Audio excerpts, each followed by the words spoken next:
Hello friends, welcome to Creative Medicine. In this lecture, we will learn about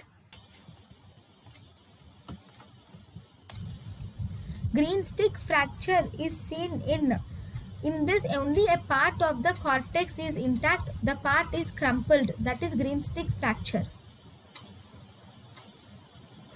That is, in green stick fracture, only the one end of the bone is intact. Like for example, if this is the bone, only there is fracture in this end, whereas the other end is completely intact. So this part is intact, whereas one part is crumpled. That is green stick fracture.